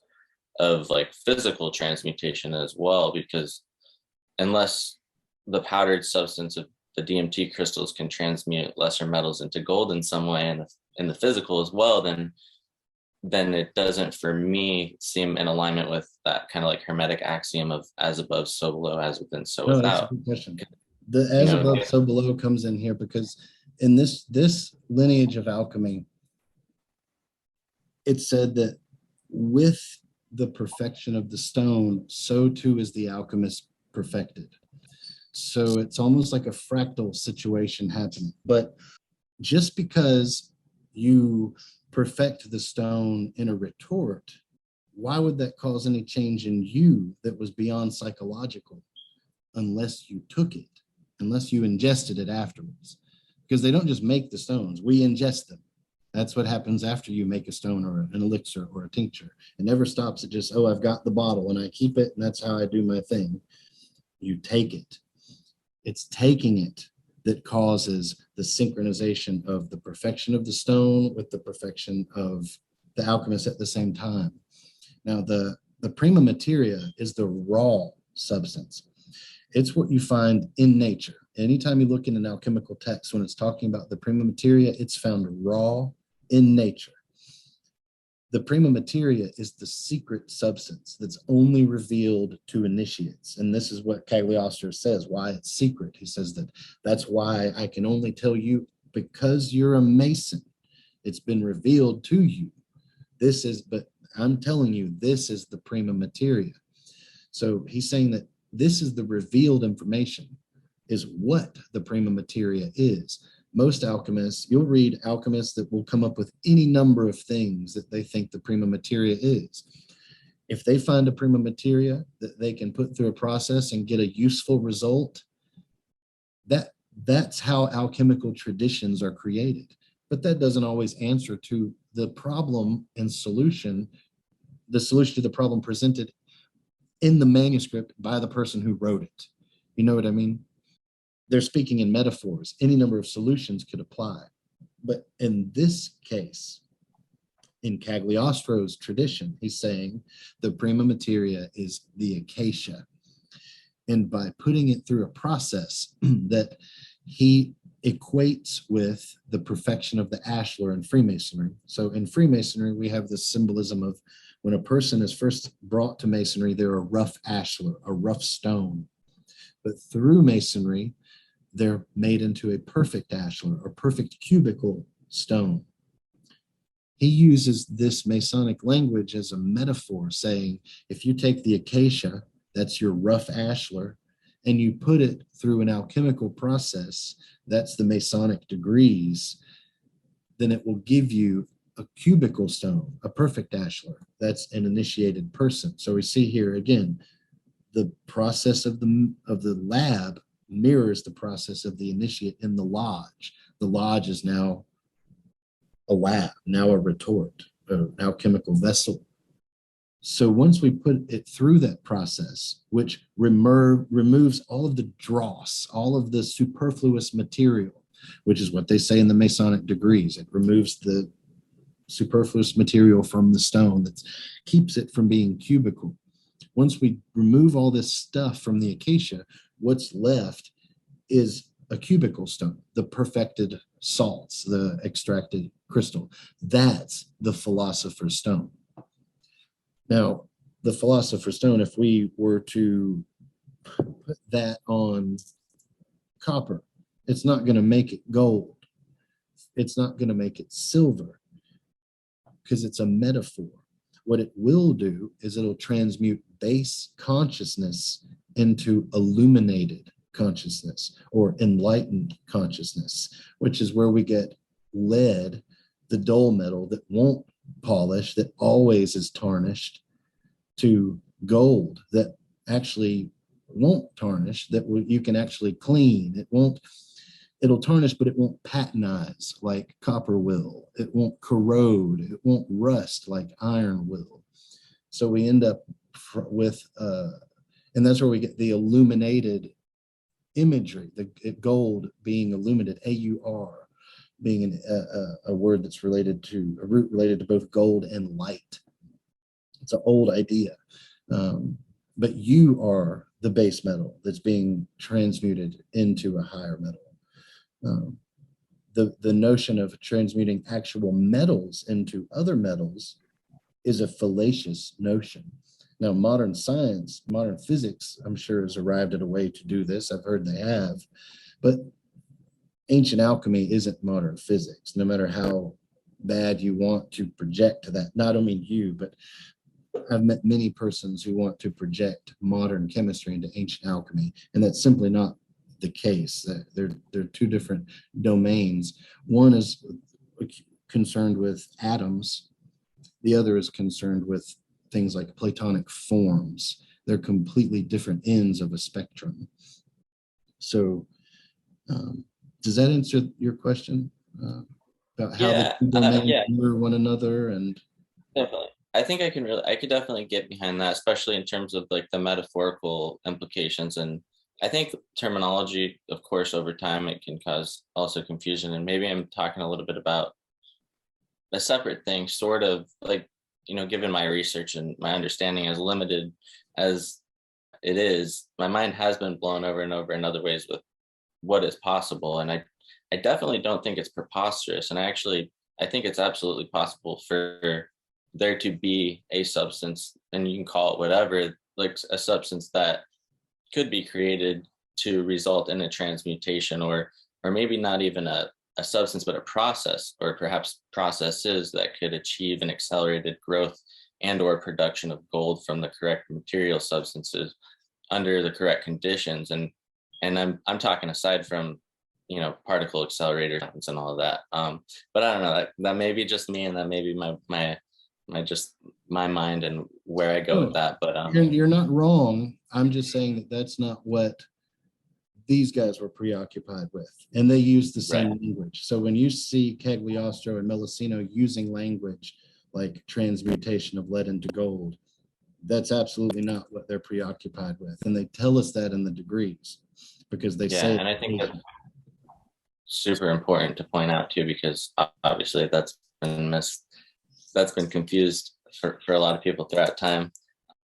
And with something like the philosophers, I'm not saying it doesn't exist, that there aren't traditions out there that labor to transmute base metals into gold. And I'm not saying that those traditions are a waste of time. I'm just saying that if we explore this tradition looking for those kinds of things, we're just going to come up empty, because that's not what we're talking about. Yeah, definitely.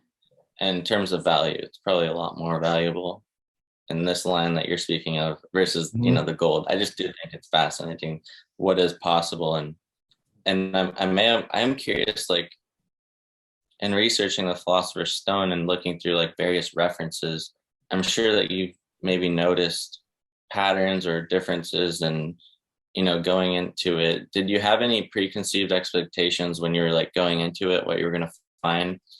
And were you surprised at what you ended up finding, or how was that for you? Yeah, I mean, when I initially started looking into the alchemical manuscripts, I was scouring them for any reference to acacia or thorns, or I was looking for thorns because the Greek physician that named the acacia, a man named Dioscorides, he named it after its most defining characteristic, which were its thorns. It has these very long thorns on it. And in Greek, thorn is akakia. So he calls it acacia. And you also see, like in Masonry, you get a false etymology for acacia. They'll tell you acacia means innocence or freedom from sin. And that comes from a misreading of this. They take it and read it as kakios, which means no evil, not evil, so innocent. But again, that's a false etymology, but still a pretty interesting one. I think it gives some interesting readings if you look at some of the things that way. Yeah. Did I answer what was did I answer your question? I was thinking about the manuscripts and looking for them. So yeah, I was initially scouring for things like that. Acacia, references to thorns, nothing. I mean, I couldn't find anything. And I mean, and we're talking, I spent years and thousands of dollars on alchemical manuscripts, on translations for some documents that weren't translated. Um, and there is literally nothing. So this is it led me to believe that this tradition probably arose, within this group. If I could trace it to Zosimos, to his reference to the, him pointing at the roots of the acacia, I'd be really happy. But as it is, this, academically, I can really only, it looks like an isolated incident. Yeah. And so the Philosopher's Stone as a metallic transmutation substance, in terms of its alleged physical manifestation or creation, of which intended to harness the ability to transmute, say, lead into gold, for example. Mhm. I know this is sort of like an aside from your line of research and all, but I was wondering if you've come across or looked into anything like the Flamel path and the production of like animated mercury and purifying and revivifying mercury and being able to receive the seed of gold, and you could somehow multiply it or grow it. And I've seen a lot of, similar examples, like you can grow, say, my buddy did like a tree of Saturn, where it was like these lead crystals that were kind of growing like vegetatively. Because I know that this is kind of like an aside from your research, but I am curious if you had came across or looked into any of that sort of within your research. Yeah, I did. Because I wanted to find out if that stuff was completely wrong, that would have been a chapter in my book. But I ended up not convinced that it was wrong. I just ended up convinced that there are multiple alchemies, different systems, different solutions to these problems. But as far as a solution that I've encountered that seems realistic, there's an author named Dan Merker who passed away in 2016. He wrote a book called Gnosis, and it's about techniques for causing mystical visions. And he's an analyst, so he's looking at it from every way from like hypnagogic visions to dreams to drugs. He deals with all these different ways that the Gnostics, and among the Gnostics, the alchemists would have generated visions. But at the end, he also includes his solution to the problem of actual metallic transmutation. He gives the best thing I've ever read. I mean, out of any of the hundreds of books I've read on alchemy, hands down, his explanation for how they were making base metals at least appear transmuted, I think is the best. Because he meets all of the criteria. He shows how he's meeting the criteria. What was the author of that one again? Dan Merker, Merkur. Interesting. It might be Murker, but it's one of those. And he's absolutely brilliant author. He passed away from cancer, I believe, which was very sad because few living authors are that brilliant. Wow. Well, I'm definitely gonna have to check out his work. So I absolutely love the title of your book, Angels in Vermilion. And as we've been talking about it, I want to ask you, what are your thoughts on angels and demons? Like, what is an angel to you, and what is a demon, and what is your relationship, or how do you relate to those? I approach those problems from a Neoplatonic perspective, from a Platonic perspective. I see, just like Diotima says in Plato's Symposium, anything between man and the gods is a daemon. A daemon is essentially a messenger that carries inspiration from the gods to man, or that carries sacrifice or prayers from man up to the gods. They give men omens from the gods, things like that. They do more than that, But this is where we get our concept for both angels and demons from.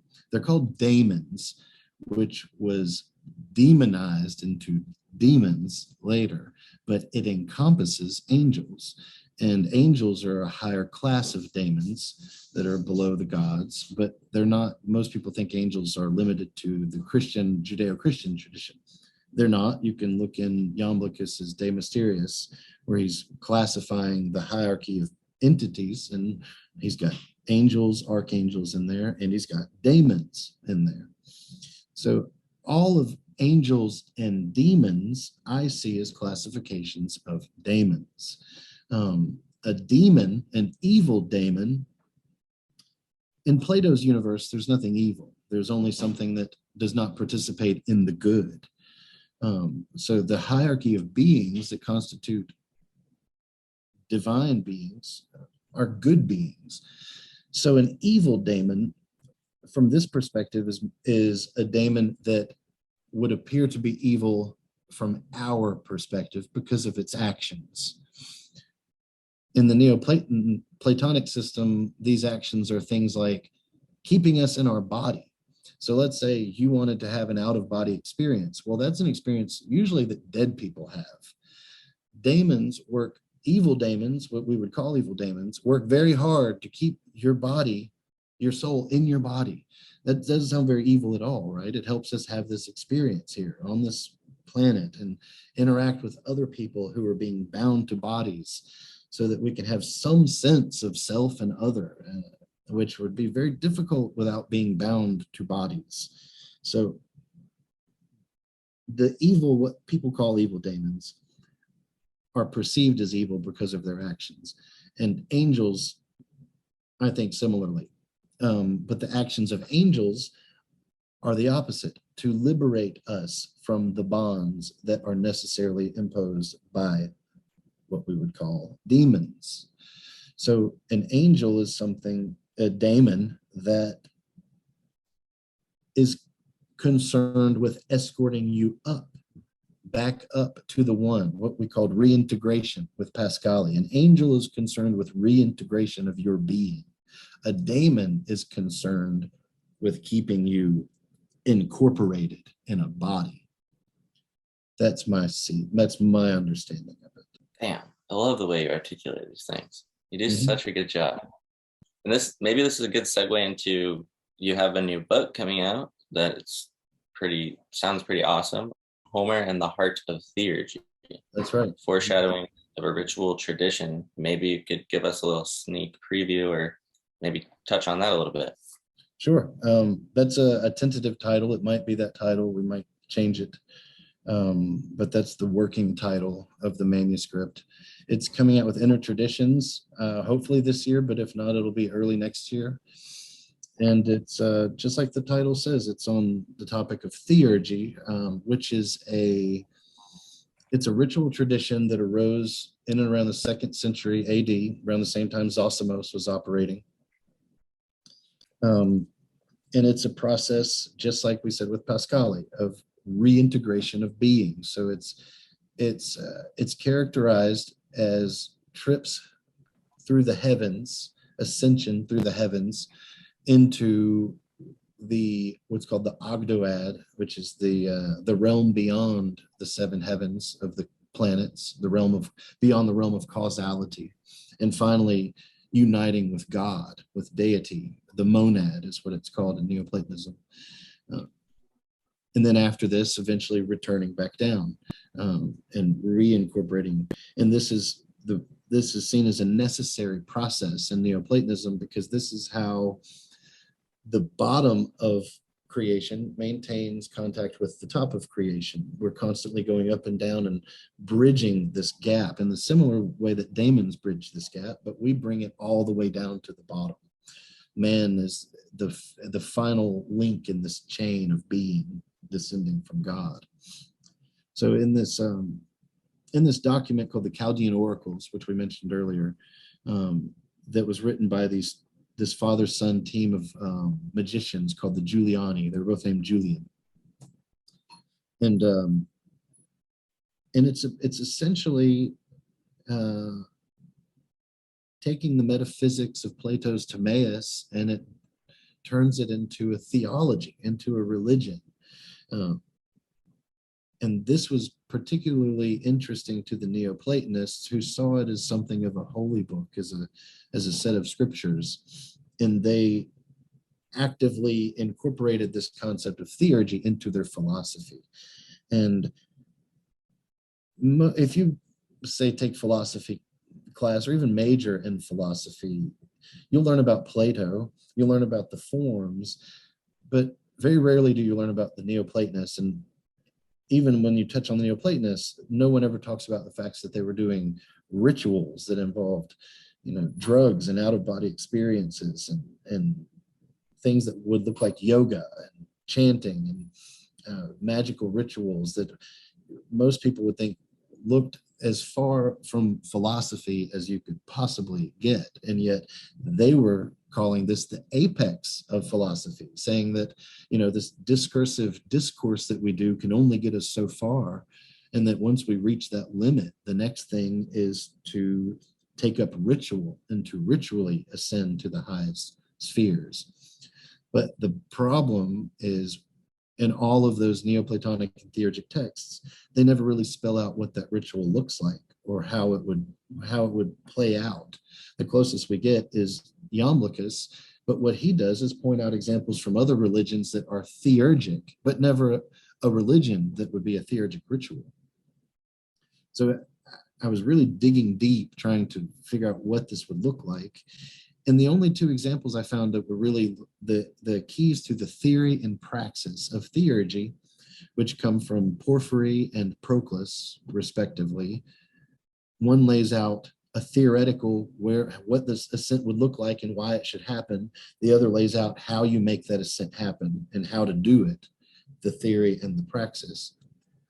But both of them, interestingly, projected that stuff into Homer and said that, even though theurgy goes back no further than the 2nd century AD in the Chaldean oracles, we are saying that we got this from Homer, and that Homer in the 8th century, 7th century BC was already talking about the same stuff, and that the method for the theory of ascent and the method by which that ascent is effected were both laid out in Homer. So if you get in any Neoplatonic circles that are familiar with this territory and you say, well, yeah, I wrote a book about theurgy in Homer, they all just are going to immediately laugh and say, well, that's impossible. There was no theurgy in Homer. It goes back no further than the 2nd century. Well, of course it doesn't. But here we are with all these Neoplatonists projecting it into the era of Homer. Now, in my book, I leave it open. I don't say whether or not theurgy is in Homer or if they're just imagining it or not. I don't think that's important. I think what's important is that when they finally did provide us with a ritual structure for theurgy, they saw it in Homeric terms. And I think that's meaningful in its own way. But that's what my new book is about. It looks at the emergence of the Chaldean oracles and the theurgy. It looks at the appropriation of theurgy by the Neoplatonists, and particularly at their projection of those techniques into the Homeric epics. Wow, that's amazing, and definitely something to look forward to. Maybe, hey, who knows, maybe the Vatican has some hidden texts of Homer that we don't know about, or something like that. Maybe we'll get Brian Murarescu, we'll get him on the job. Have you read his Immortality Key yet? No, I haven't. Is it good? I haven't read it yet either. I told him I'm not going to read it till he sends me my signed copy, but I'll see him at, he and I are both speaking at the Tyringham Initiative in Yorkshire in September this year. So I'll get him on the trail. We'll get him to go back to the Vatican and find us some theurgy documents. That'd be awesome. All right, a couple questions in closing. One thing is just something you mentioned earlier that I didn't know what it was. The Schism of 1054. So in the earliest days of Christianity, all the churches were united under orthodoxy, what's called the Eastern Orthodox Church is what we call it today. But there were a number of events that happened that contributed, but ultimately in 1054, the Roman Church broke away from Orthodoxy and created Catholicism and elected a pope and did all the things that makes Catholicism different from Orthodoxy. Orthodoxy is how Christianity, all the churches were. Rome in 1054 separated. And so when we talk about like Protestantism, all the branches of Protestantism from Calvinism to, Lutheranism and down into Baptism, Methodist, Pentecostal, Baptist-costal, and all those denominations, those are all removing from the Catholic Church, saying and in their minds, the Catholic Church is the church. Most people in Europe didn't know the Orthodox Church existed, because when the Catholic Church broke away, they kind of took over the world, and overshadowed Orthodoxy, intentionally so. In fact, they were supposed to send aid to Constantinople at one point to protect the Hagia Sophia from invading Muslims, which they intentionally did not, because they were kind of tired of Constantinople being the center of Christendom. They wanted Rome to be the center of Christendom, which has contributed largely to them breaking away and creating Catholicism. So the schism of 1054 is the official separation of Catholicism of Rome from the Orthodox Christian Church. Do you have a favorite philosopher, historian, figure, anybody just throughout history that you kind of hold in pretty high regard? And if so, who and why? As far as philosophers go, I really like Parmenides and Empedocles. They were two pre-Socratic philosophers. I really didn't know about them until I read the work of Peter Kingsley, which, and additionally, August Usdavinis. They both turned me on to Parmenides and Empedocles, but their work is particularly interesting, mainly because, like we talked about a minute ago, about trips to heaven, going up to heaven and back down. That's an orientation that's going up and down. We don't see that going up in the early days. That doesn't really happen until Plato comes along and starts writing things like the Phaedrus and the myth of several different myths, which he points out that you leave Earth and you go up. So this notion of an underworld, Hades, Plato allegorized this and said that Hades going down is actually an allegory for incarnating, for going down from the one down to Earth. So when we go to Hades, we're actually going into a body, and going into he says a body is a tomb. Our body is a tomb, he says the soma is a sema. So he's making a wordplay, a pun. Soma means body, sema means tomb. So by allegorizing this, everybody after that, all the philosophers after that, saw the obtaining of divine wisdom in terms of going up to get it.